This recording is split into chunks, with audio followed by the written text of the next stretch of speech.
సినిమాలు కూడా గుర్తుకొస్తాయి. ఏమన్నా పని జగన్మోహన్ రెడ్డికి చెప్పండి, టికెట్ రేట్లు తగ్గియాలా అని చెప్పేసి పడి ఆ సినిమా వాళ్ళతో అందరితో నిష్ఠూరాలు తప్ప వేరేది ఏమన్నా ఉందా? ఎవరు లైఫ్ వాళ్ళు ఉంటాండ్రి. ఆ టికెట్లు తగ్గేలా, సామాన్యులకి ఇది కావాలా, అంతంత రేట్లు ఉండకూడదని ఆయన ఏదో పడినాడు. పడితే అందరితో ఈరోజు నిష్ఠూరాలు తప్ప వేరేది ఏమన్నా మూట కట్టుకున్నాడు ఆయన? ఏం మూట కట్టుకోలే కదా. అలా ఉంటుంది. సో ఎప్పుడైనా కానీ జనాలకు ఆ రోజు అది అవసరం ఏం లేదు. బ్లాక్లోనే టికెట్ పెట్టుకొని కొనుక్కొని పోతారు ఫ్యాన్స్కి వాళ్ళ సినిమాలో వస్తే. అలాంటిది నువ్వు ఆ టికెట్ తగ్గిమని చెప్పడానికి చెప్తే వాళ్ళు ఎందుకు యాక్సెప్ట్ చేస్తారు?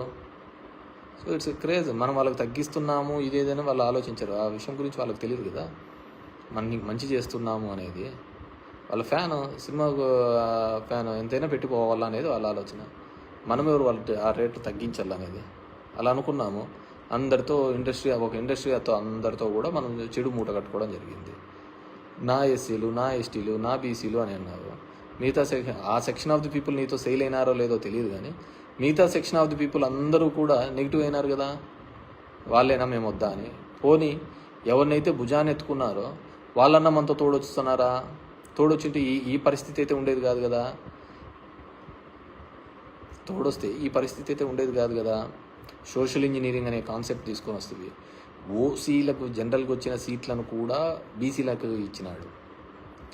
ప్రతి ఇద్దరు వైస్ ఎంపీపీలు ఉంటే ఒక వైస్ ఎంపీపీ ఖచ్చితంగా బీసీ కానీ ఎస్సీ కానీ ఉండాలి, మహిళ కానీ ఉండాలి అన్నారు. సో హీ వాంట్స్ టు ఒక revolution. These are all accept చేసుకోవడానికి పబ్లిక్ లేదు.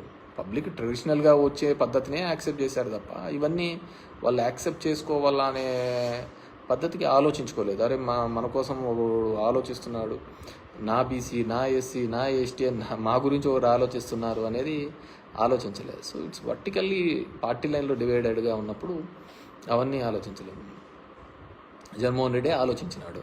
సో ది మిగతా సెక్షన్ ఆఫ్ ది పీపుల్లో అది ఖచ్చితంగా ఒక నెగిటివ్గానే కనపడింది వాళ్ళకు.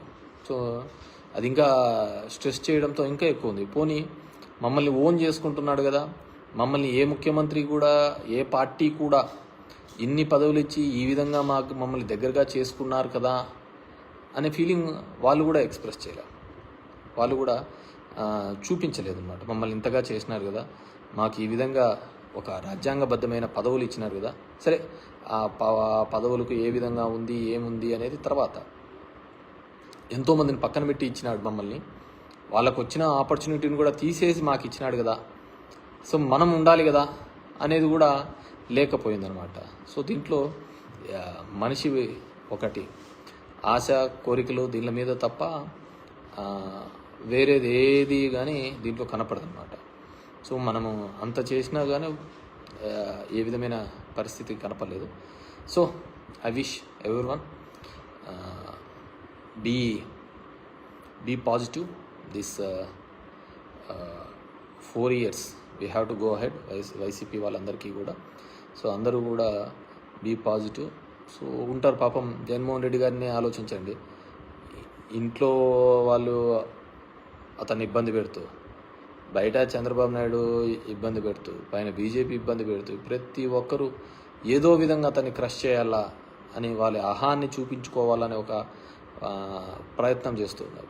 So at this point of time మనమందరం కూడా వైసీపీ పార్టీకి ఆయనకు తోడుగా ఉండాల్సిన బాధ్యత.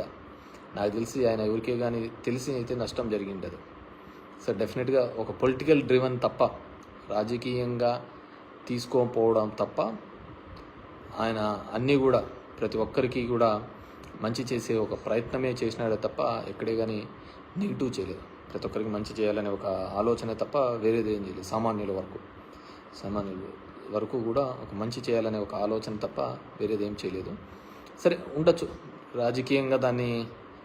రాజకీయంగానే చూసుకోలేదు. ఇప్పుడు ఎఫ్పీ షాప్స్ ఉన్నాయి ఒక పల్లెలో, ఒక గ్రామంలో. ఎఫ్పీ షాప్ అంటే ఆ ఊర్లో ఉన్న పెద్ద లీడర్ దగ్గరకు ఉంటుంది. అది జనాలందరూ అతని దగ్గరికి పోతుంటారు, లైన్లో నిలబడుతుంటారు, తెస్తుంటారు. జగన్మోహన్ రెడ్డి ఒక కొత్త పద్ధతి తీసుకొని వచ్చినాడు. ఒక వ్యాన్ పెట్టాలని, అది ఇంటింటికి పోయి ఇవ్వాలని.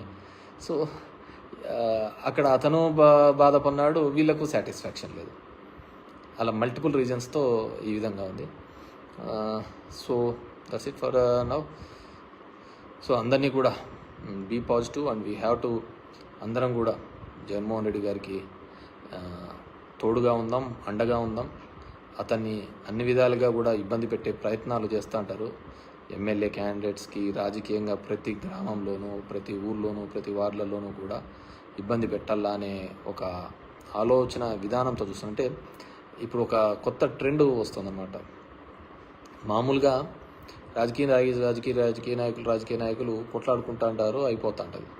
ఇప్పుడు అదంతా అయిపోయిన తర్వాత దానికి సంబంధించిన అధికారులను కూడా, ఐఏఎస్లను, వీళ్ళను అప్పుడైతే ఎవరైతే ఉన్నారో వాళ్ళను కూడా కంప్లైంట్లు పెట్టాలా, కేసులు పెట్టాలనే ఒక ఆలోచన చేస్తున్నారు. So we have to wait and see. నాకు అనిపిస్తూ ఉంటుంది అదంతా దేశంలోని దరిద్రాలకు అన్నిటికీ కూడా రాజకీయ నాయకులైనా కారణము. దెర్ ఆర్ మెనీ సిస్టమ్స్ ఉన్నాయి కదా, వ్యవస్థలు చాలా ఉన్నాయి కదా, కానీ ఎందుకు ఒక రాజకీయ నాయకుడు మాత్రమే దీనికి వస్తాడు అంటే 5 ఏళ్ళకి ఒకసారి ఓట్లకు వస్తున్నాడని ఆ విధంగా ఉంటుంది. ఇప్పుడు if you look in to the 4 pillars అనుకుంటే జ్యుడిషియరీ కావచ్చు, మీడియా కావచ్చు, ఎగ్జిక్యూటివ్ కావచ్చు, కాన్స్టిట్యూషనల్ పొలిటికల్ కావచ్చు, ఏదైనా కావచ్చు, దీనిలో కేవలం ఒకటిదే తప్పు ఉందంటారా? I don't think so. కింద నుంచి పబ్లిక్ దగ్గర నుంచి పై వరకు ప్రతి ఒక్కరిది ఏదో ఒక సందర్భంలో వాళ్ళ ఆశ, వాళ్ళ కోరికల మీద, అది కులం మీదనో, మతం మీదనో, అవకాశవాదం మీదనో,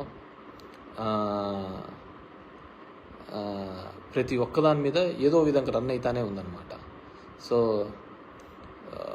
ఇవన్నిటినీ కూడా అండ్ ఫ్యాక్షనిజం పెరుగుతుందని ఎవరో పెట్టారు, పురుషోత్తం. ఎస్, డెఫినెట్గా ఇవన్నీ కూడా ఫ్యాక్షనిజానికి తోడుగు అయ్యేటివే. ఒకరికొకరి మీద ఒకటికొకటి కలిసి వచ్చి ఫ్యాక్షనిజానికి ఇంకో విధంగా ఒక అన్రెస్ట్ వచ్చిందనుకో, అన్రెస్ట్ వచ్చినప్పుడు డెఫినెట్గా అందరూ రివోల్ట్ అవుతారు, అందరూ రోడ్ల మీదకి వస్తారు. ఆ రోడ్ల మీదకి వచ్చినప్పుడు, ఆ రివోల్ట్ వచ్చినప్పుడు డెఫినెట్గా నో వన్ కెన్ స్టాప్ అనమాట. ఎందుకంటే మనం చూసాం ఈ దేశంలో ఉల్లిగడ్డల రేట్లు పెరిగినప్పుడు కూడా ప్రభుత్వాలు పడిపోయిన దేశం ఉంది అనమాట. కాబట్టి ప్రతి ఒక్కటి కూడా అదే విధంగానే ఉంటుంది.